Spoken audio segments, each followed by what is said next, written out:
Hello, नमस्ते। मेरा नाम है Neha Singh and we are watching this series how to become registered nurse in Saudi Arabia.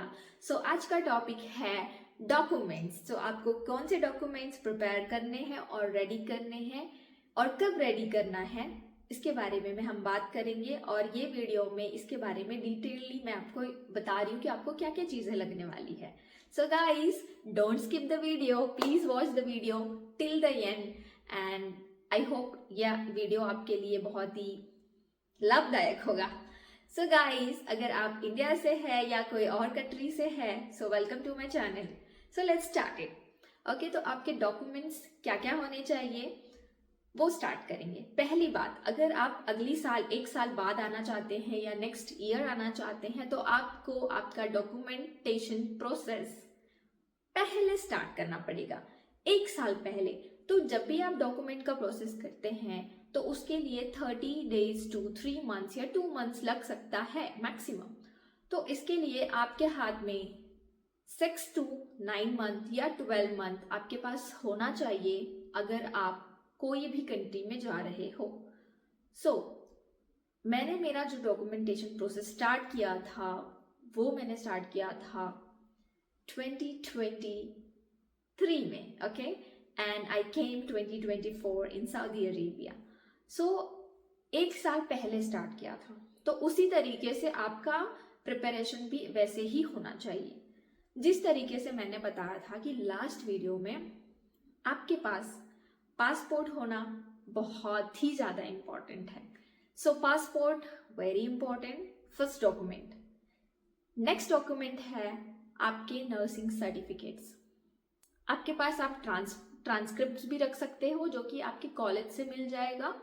College में आपको अप्लाई करना पड़ता है कि अगर आप बाहर जा रहे हो तो आपको बताना पड़ेगा कि मुझे ट्रांसक्रिप्ट चाहिए। तो ट्रांसक्रिप्ट में आपके फर्स्ट ईयर टू लेके लास्ट ईयर के सर्टिफिकेट्स एक साथ मिलते हैं जो कि ओरिजिनल कॉपी होते हैं, वो सिर्फ आपके ही कॉलेज से मिलेगा। तो इसीलिए आप ट्रांसक्रिप्ट भी रेडी कर सकते हो। तीसरा, आपके पास डिग्री सर्टिफिकेट होना चाहिए, completion of your degree. Okay, तो डिग्री सर्टिफिकेट आपके पास होना चाहिए।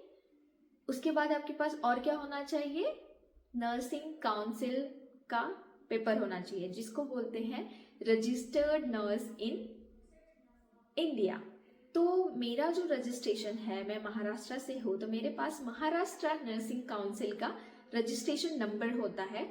जैसे कि आप लोग देख सकते हो कि जब डॉक्टर्स स्टैंप लगाते हैं कोई भी प्रिस्क्रिप्शन से, तो प्रिस्क्रिप्शन के नीचे जो स्टैंप लगाते हैं, स्टैंप के साथ उनका रजिस्टर्ड नंबर होता है। उसी तरीके से नर्सेस का भी रजिस्टर्ड नंबर होता है। ओके, सो जिससे हमें जो भी हेल्थ या हॉस्पिटल रिलेटेड अगर कोई प्रॉब्लम हो रहा है तो हमारा जो काउंसिल है वो हमें प्रोटेक्ट करता है। ओके, तो that's why this is important. And उसके बाद आपको स्टार्ट कैसे करना है, तो जिस एजेंसी को आपने सिलेक्ट किया है उस एजेंसी से बात करनी है कि उस एजेंसी को क्या डॉक्यूमेंट्स चाहिए। ओके, तो आपने जब भी बात कर लिया तो आपको सारे डॉक्यूमेंट्स उस तरीके से रेडी करनी है। अगर आप जॉब कर रहे हैं, अगर आप अभी करंटली जॉब कर रहे हैं और आप अगले साल के लिए तैयारी कर रहे हैं तो आपके पास आपको एक और सर्टिफिकेट लगेगा जो कि आपके करंट हॉस्पिटल से मिल जाएगा, जिसका नाम है स्टिल वर्किंग सर्टिफिकेट। ओके, तो आप कोई भी हॉस्पिटल में काम कर रहे हैं तो वहाँ के HR डिपार्टमेंट में जाना है और आपको अप्लाई करना है कि मुझे स्टिल वर्किंग सर्टिफिकेट चाहिए। मे बी वो लोग आपको पूछ सकते हैं कि आपको स्टिल वर्किंग सर्टिफिकेट क्यों चाहिए, तो आपको वहाँ पे जेन्युइनली आपको बताना पड़ेगा कि आप बाहर के लिए ट्राई करना चाहते हैं या जो भी प्रोसेस करना चाहते हैं, इसके लिए आप ये सर्टिफिकेट उनसे मांग रहे हैं।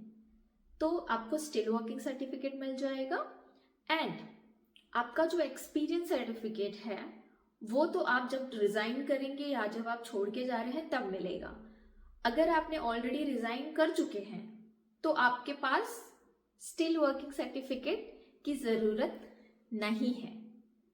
आपको क्या लेना है, आपका एक्सपीरियंस सर्टिफिकेट लेना है और वो आपको अटैच करना है डॉक्यूमेंट्स के साथ। Last but not the least, so that is your resume. Okay, तो रिज्यूम में क्या होता है, रिज्यूम कभी भी फोटो के साथ होना चाहिए, क्योंकि उससे क्या होता है कि आपका आइडेंटिफिकेशन हो जाता है कि ये जो रिज्यूम है वो इस पर्सन का है। तो मेरा जो रिज्यूम है, मेरे रिज्यूम में फोटो के साथ में है, तो it's like very nice. And उसके बाद हम लोग को क्या करना है, रिज्यूम आपका रेडी हो चुका है, उसको भी साथ में रखना है, और सारे डॉक्यूमेंट्स को स्टार्ट करना है प्रोसेसिंग। तो प्रोसेसिंग स्टार्ट होता है डेटा फ्लो से। ओके, सो डेटा फ्लो मतलब क्या होता है वो मैं आपको बताऊंगी। डेटा फ्लो मतलब होता है कि आपका जो भी डेटा है, आपका एजुकेशनल डेटा, आपका आप जहाँ पे एक्सपीरियंस आपने लिया है, आपने जो डिग्री कंप्लीट किया है, तो ये पूरा क्रॉस चेक हो रहा है, क्रॉस चेक, क्रॉस वेरिफिकेशन होता है even with your nursing council. जो भी आप, अगर आप महाराष्ट्र से हैं या आप हैदराबाद से हैं या कोई और सिटी से हैं, तो वो जो काउंसिल से है वो भी आपका वेरिफिकेशन होता है कि आप सच में नर्स हो या नहीं। तो दैट्स वाई डेटा फ्लो बहुत ज़्यादा इंपॉर्टेंट है। आप बिना डेटा फ्लो के आगे बढ़ नहीं सकते। तो डेटा फ्लो कंप्लीट करना is the first task. Flow के लिए आपको सारे डॉक्यूमेंट्स आपके एजेंसी को देना पड़ेगा। मे बी ओरिजिनल डॉक्यूमेंट्स भी आपको देना पड़ सकता है, जैसे कि आपके डिग्री सर्टिफिकेट्स। सो कोई भी सर्टिफिकेट्स देने के पहले आपके पास उसके पिक्चर्स और कलर कॉपीज एंड जो भी जेरोक्स एंड अभी आप स्कैन करके भी आपके फ़ोन में डॉक्यूमेंट स्टोर कर सकते हो। तो सब कुछ अपने पास रखिए, क्योंकि ये बहुत इंपॉर्टेंट है। अगर कुछ मिस हो गया या कुछ गड़बड़ हो गया तो उसका डर भी होता है। तो आपको क्या देना पड़ेगा, डिग्री सर्टिफिकेट देना पड़ेगा, आपका स्टिल वर्किंग सर्टिफिकेट देना पड़ेगा, एंड आपका ट्रांसक्रिप्ट भी देना पड़ सकता है for the data flow. Okay, and इसके साथ डेटा फ्लो के कुछ चार्जेस भी होते हैं। तो charges nowadays it's like 25-30K। Okay, so 20 से 30,000 इंडियन मनी जा रहा है। अभी और कितना महंगा हो जाएगा वो तो मुझे नहीं पता, but currently this is 2025 and 2025 में एटलीस्ट 30,000 तो जा ही रहा है डेटा फ्लो के लिए, क्योंकि उसके प्रोसेसिंग के लिए वो इतना ही चार्जेस ले रहा है। तो आपको जब भी आप सऊदी में आ रहे हो तो प्लीज वैलिडेट करके आओ। जैसे नहीं क्या कोई आपके ऊपर क्रॉस क्वेश्चन ना कर सके, आपको सऊदी में आने के बाद कोई प्रॉब्लम ना हो, इसीलिए आपको इंडिया में ही प्रिपरेशन करनी है, and that's why it is really important. So कभी किसी और का ऐसे सोच के नहीं चलना है कि इंटरव्यू दो, पास कर लिया और आ जाओ। Never do like this. मैं सऊदी अरेबिया में रह रही हूँ, यहाँ पे ऐसे इंसिडेंट्स भी हुए हैं जो लोग फेक सर्टिफिकेट के साथ में यहाँ पे ज्वाइन किया है और इंस्पेक्शन के दौरान उनको यहाँ से इंडिया भेज दिया गया है। तो आप ऐसी गलती कभी मत करिए। आप अगर वैलिड नर्स हैं, प्लीज सारी जो वैलिडिटी है, जो भी डॉक्यूमेंटेशन प्रोसेस है, वो कंप्लीट करने के बाद ही यहाँ पे आइए।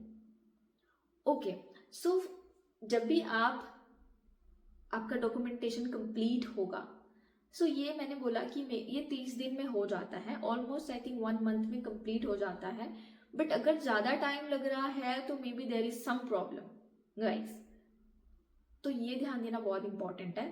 2 to 3 मंथ्स तो नहीं जाना चाहिए, क्योंकि जब मैंने डॉक्यूमेंटेशन प्रोसेस किया था, मुझे 30 दिन के बाद मेरा डेटा फ्लो मिल गया था कि like it's everything completed. Data flow क्या होता है, पहला जहाँ पे आपने जो नर्सिंग डिग्री ली है वहाँ पे वो पूरा वेरीफाई होगा that you are a educated nurse. Okay, वहाँ पे वेरिफिकेशन होने के बाद में सेकेंड वेरिफिकेशन कहाँ पे जाएगा, जो भी स्टेट के आप रजिस्टर्ड काउंसिल में है, लाइक नर्सिंग काउंसिल का जो नंबर है आपके पास, उसके थ्रू वहाँ पे वेरिफिकेशन होगा, and it takes time guys. तो वहाँ पे भी टाइम लगेगा, और आपको पता है कि हमारे गवर्नमेंट का वर्क थोड़ा स्लो है, बट स्टिल काम करता रहता है। ओके, क्योंकि बहुत सारी चीज़ें हैं। तो वहाँ से वो कंप्लीट होगा, एंड द थर्ड वाला थर्ड वाला क्या है, आप जहाँ पे काम कर रहे थे या आपने जहाँ पे लास्ट टाइम काम किया था वहां पे क्रॉस वेरिफिकेशन होगा, क्योंकि आपका वहां पे एक्सपीरियंस सर्टिफिकेट आपको दिया जाता है और आपके पास एम्प्लॉय नंबर होता है। Okay, so every hospital has a employ number, ID card and everything. तो वहां से आपका एक बार वेरिफिकेशन होगा, ये तीनों भी चीज वेरीफाई होके आपके पास आएगा। So this is all about data flow. So तब तक के लिए bye bye guys and see you in next video. So our next video will be exam preparation.